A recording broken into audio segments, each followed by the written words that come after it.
Hello, minions! Now that the Night Below review caps have completed Book 1, The Evils of Haranshire, it's time for a proper review where I give my impression of the book as a whole. So no session recap today, just a follow-up of the module itself.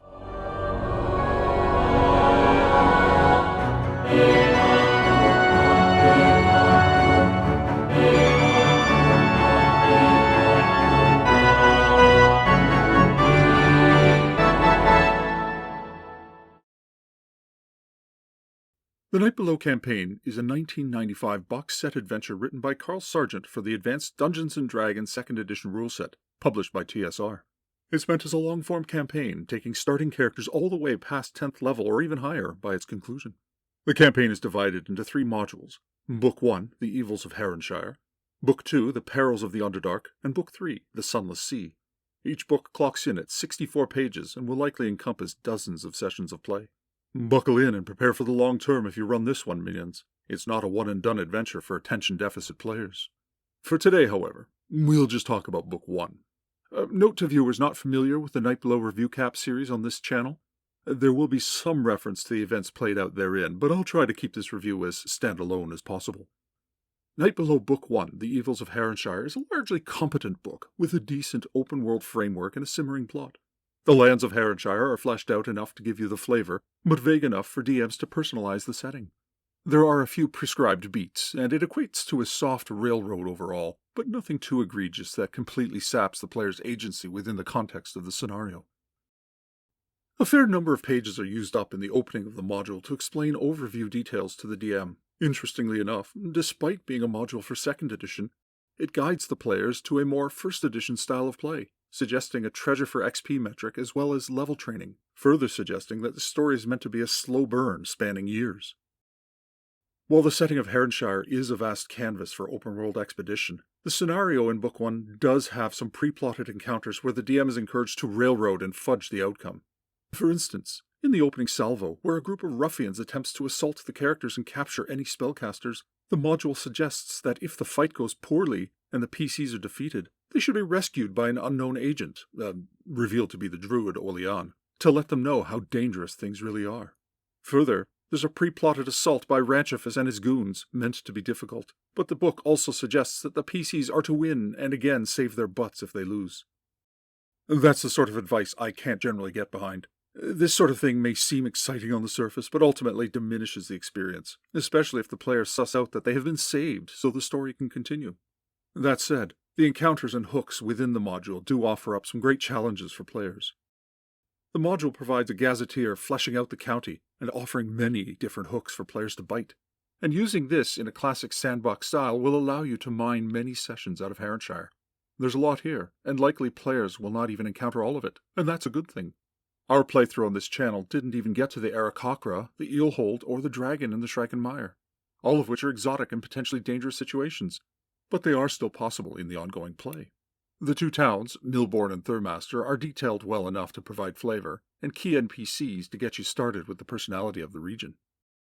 On a humorous note, minions, you'll note our egregious mispronunciation of the NPC ranger's name in our review caps. We've been pronouncing it Quipper, where it should be Kuiper. That stems from an early phonetic pronunciation that was never corrected, and by the time the error was realized, there was no turning back. It probably won't be the last. I'm looking at you, crack. No, to hell with it. Manta ray thing. And back to the overview. You could even forgo books 2 and 3 in the overall box set and have a solid, satisfying campaign in Haranshire with just book 1 on its own. On the flip side, minions, the downsides of the module sit in stark contrast to what works, though fortunately aren't enough to bring the experience down too much.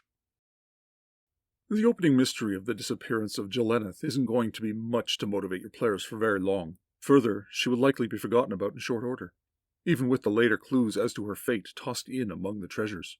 The continued kidnappings are also not laid out in any tangible way. Compare to the classic module N1 against the Cult of the Reptile God, where the module literally lays out a timeline of people being abducted and converted, with names and town details. A method similar to this, where fleshed-out NPCs are outlined for the PCs to engage with before they are taken, might have served this module rather than leaving all the details to the DM. Within the otherwise interesting encounter situations within the module are some strange suggestions, and in one case even a non-suggestion of a course of action that won't work. The author seems too eager to guide DMs and insert his own point of view about how players should act into the situations, rather than simply lay out the details and let individual groups interact. For instance, with the Giants of the Schreichenmeier, it's stated that the Giants will likely be well above the pay grade of any given PC group in a head-on fight, but goes on to suggest a course of action that is unlikely to succeed and shouldn't be tried before offering up another full page of detail on an alternate solution which he clearly wants the PCs to attempt. But a logical analysis of the information presented suggests that it, too, would be well above the abilities of such a group. I know that's a bit of a vague description, minions, but in the interest of keeping somewhat spoiler-free, I'm trying to avoid details that weren't revealed in the review cap series. But you see what I'm getting at with the strange presentation in some instances, which seem to stem from the author trying to suggest a specific story outcome rather than just presenting the details of the scenario and leaving it at that. Now, to be fair, Night Below is hardly the only module to ever do this, but I always cringe when I see guidance in any published scenario specifically offering instructions not only on how players are supposed to comport themselves, but also pushing for specific outcomes. That's a strike against it, to my mind. There are two major bosses that must be defeated before the PCs can get to the final battle. As I mentioned in the relevant review cap chapters, it all seems a little too video gamey, with the defeat of the mini-bosses granting keys to the doors that will open into the final battle area. These two boss encounters are pretty well laid out, and I have no complaints about them specifically. The only thing I would have suggested in the publication would be to swap out the locations of the two encounters, the Broken Spire Keep and the Garlston Mines. The Broken Spire Keep is where Ranchifus and his men are hiding out, but getting there is a far more dangerous prospect for the PCs as it's lost deep in a thick and dangerous forest. It is softly suggested that players should take on Ranchifus before the bandits at the Garlston Mine, but the Garlston Mine is more easily accessible, and would probably have been the better location for a suggested first encounter with these antagonists. But I'm just a 10,000-year-old floating skull. What would I know? Further, to get to the final battle, the players must traverse a series of underground tunnels. These underground tunnels are the largest missed opportunity of Book 1. These tunnels are meant to be sort of an upper-level access to the Underdark. You know, the Underdark, a vast, sprawling subterranean world with its own people, ecology, geography, an alien world for players to explore. These upper-level tunnels are the perfect place to give PCs a soft introduction to the Underdark and prepare them for the really hard stuff they'll be encountering in Books 2 and 3. What do we get? A lackluster bunch of tunnels and an encounter chart.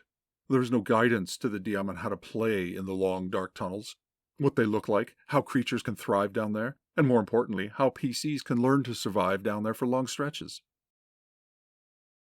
A glaring omission for a campaign setting so detailed in virtually every other regard.